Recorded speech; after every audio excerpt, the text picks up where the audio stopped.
안녕하십니까 애청자 여러분, 놀라운 부동산 놀부입니다.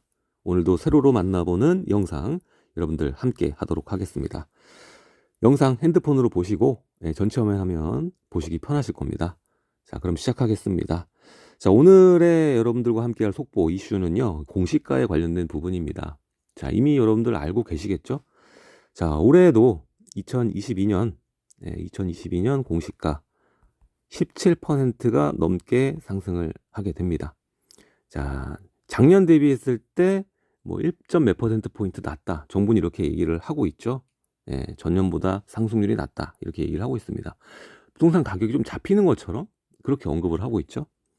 자, 그래도 많이 올랐습니다. 21년, 22년 크게 다르지 않은 수준으로 많이 올랐거든요.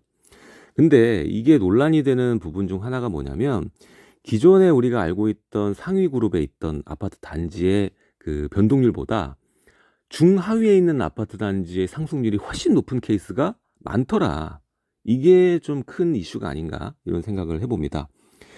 자, 하단에 보면 여러 가지 사례가 있어요. 근데 우리가 잘 알고 있는 서울의 텐즈힐 아파트, 의왕의 엘센트로, 이미 많이 오른 좀 네임밸류 있는 아파트들이잖아요. 얘네들이 이제 10억 8천, 8억 2천, 여기서 이제 11억 8천, 11억 7천으로 이제 22년 공시가가 바뀌게 되는 겁니다. 이것도 사실 작게 오르는 건 아니거든요.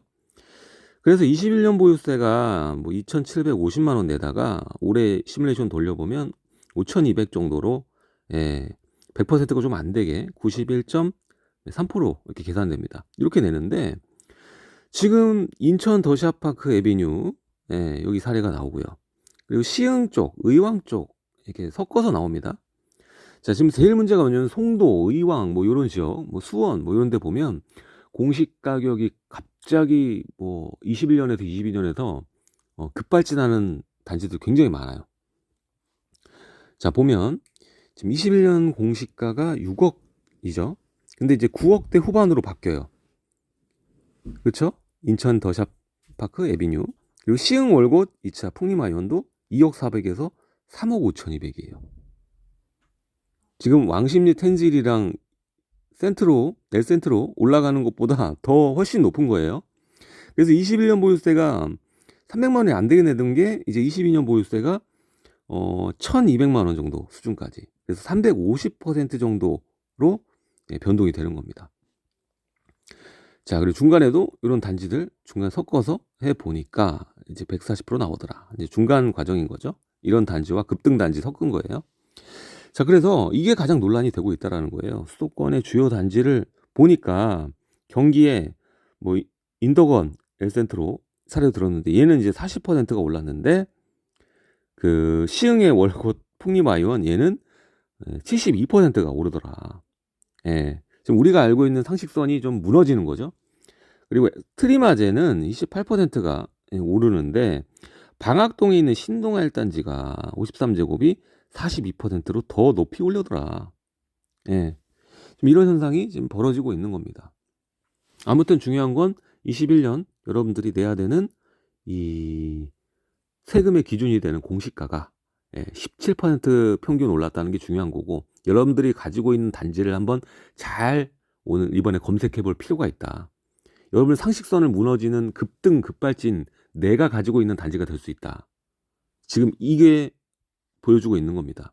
내가 가지고 있는 게 오히려 고가 아파트보다 상승이 더 높을 수도 있다. 아셔야 될 부분이고요. 다만 이번에 정부에서도 이건 있어요. 1주택자는 단거를 줍니다.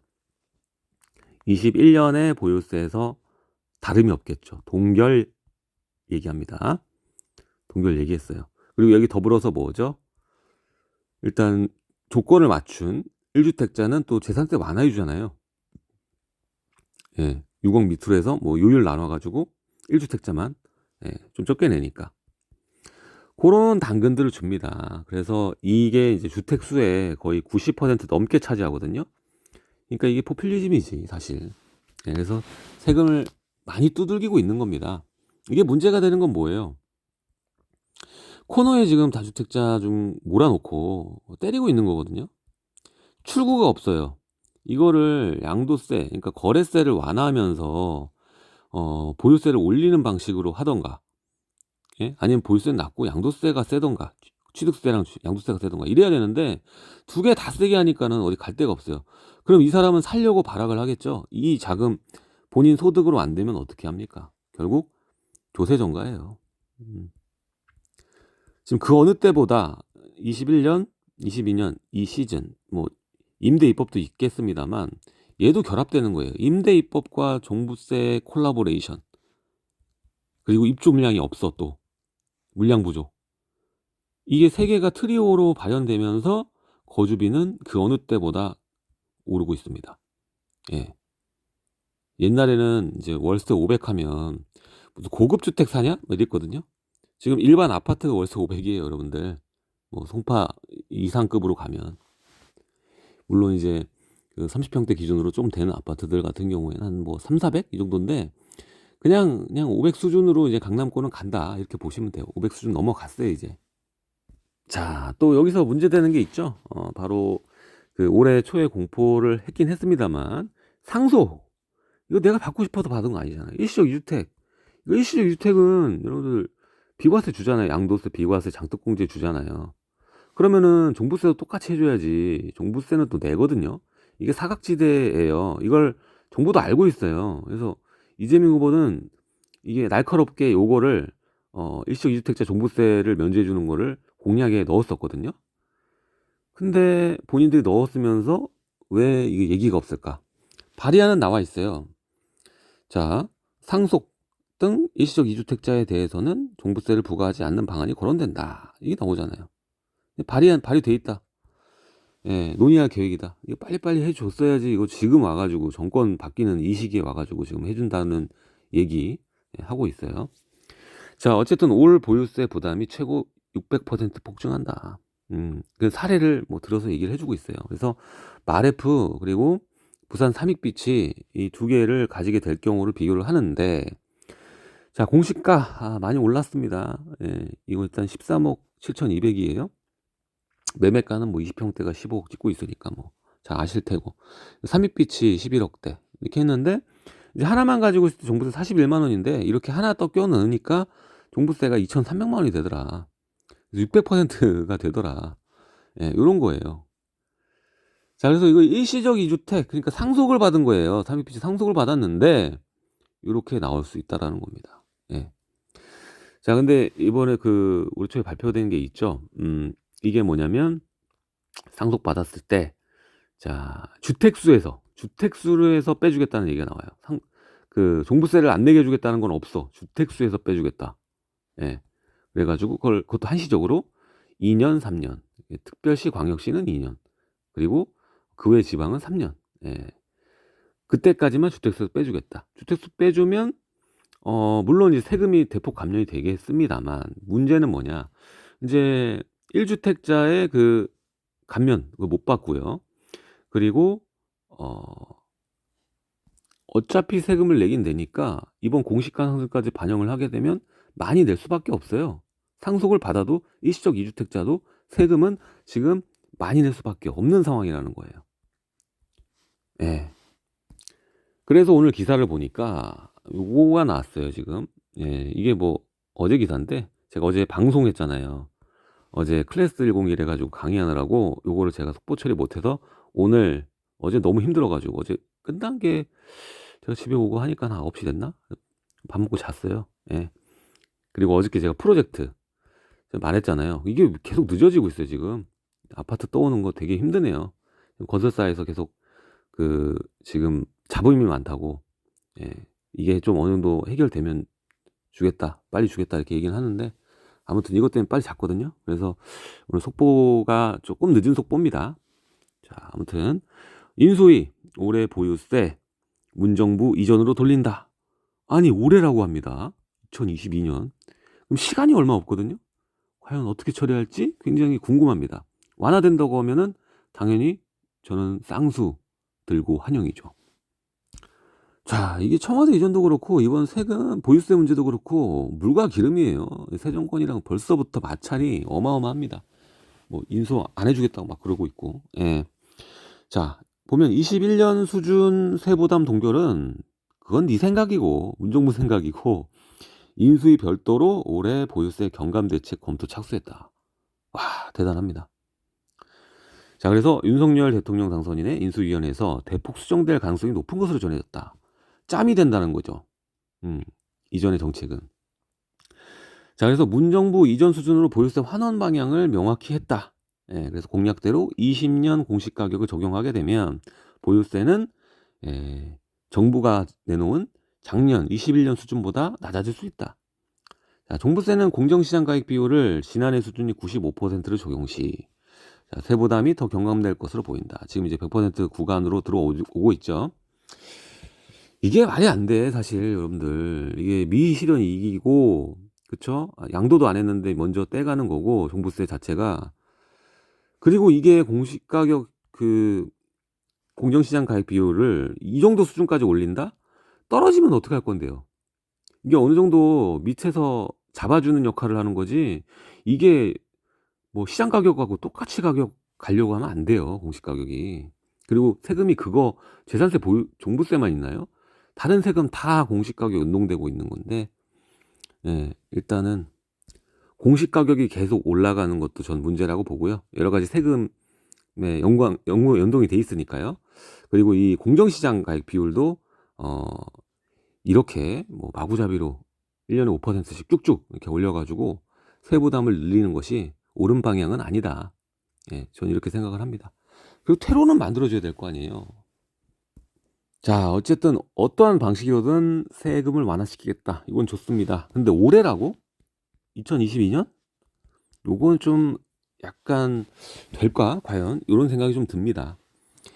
자, 아무튼 이 공약대로 95%로 공정시장 가액 비율을 낮추고 공시가격을 20년으로 환원한다면 종부세 부담액은 대폭 줄어든다. 자, 기재부 관계자는 올해 공시가격 상승에 따른 부담 완화 방안을 정부가 내놓은 것이지만 추후 인수위 협의 과정이 있고 또 국회에서 개정안에 대해 논의하는 과정이 있기 때문에 올해 보유세 부담 수준이 달라질 가능성이 있어 보인다. 이렇게 얘기를 합니다. 자, 그래서 근데 이게 시간이 별로 없다고 얘기했어요. 재산세는 7월, 종부세는 11월 부과되는 만큼 개정은 5월 말, 9월 말에는 완료가 돼야 된다라는 부분인 거죠. 그래서 사실 22년 요거는 잘 모르겠어요. 중요한 건 뭐냐면 이겁니다. 어차피 지금 세금을 다주택자를 몰아봐야 여기에 대한 데미지는 결국엔 임차인들한테 다 갈 수밖에 없어요. 지금 임차인에게 간다? 그러면 이게 임차인에서 끝날 것 같아요? 우리나라 대한민국에 큰 영향을 줍니다. 자, 거주비에서 이 소득에서 거주비 비율이 높아지잖아요.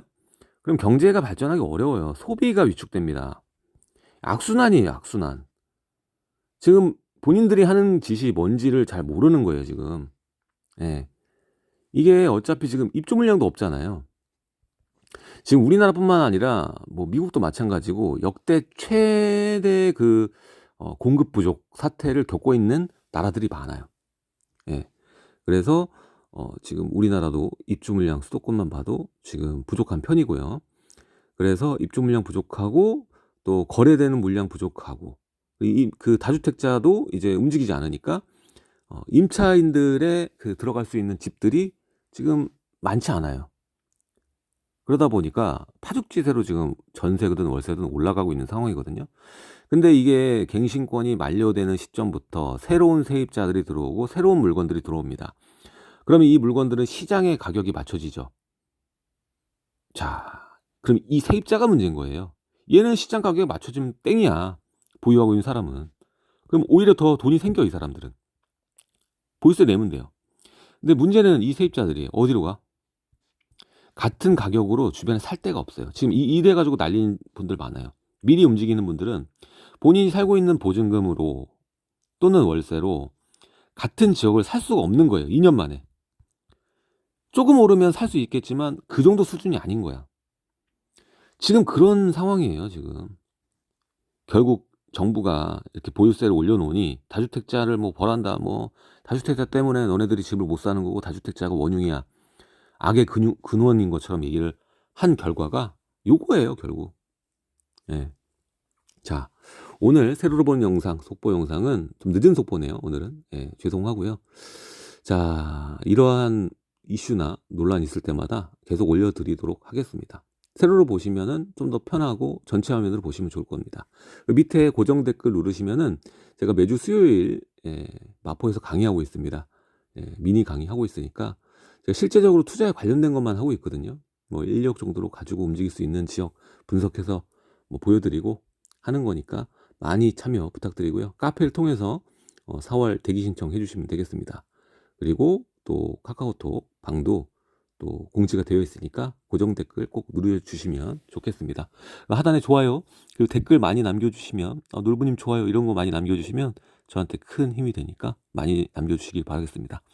그럼 오늘 내용 여기까지 하도록 하고요. 다음 시간에 또 뵙도록 하겠습니다. 지금까지 놀라운 부동산 놀부였습니다. 감사합니다.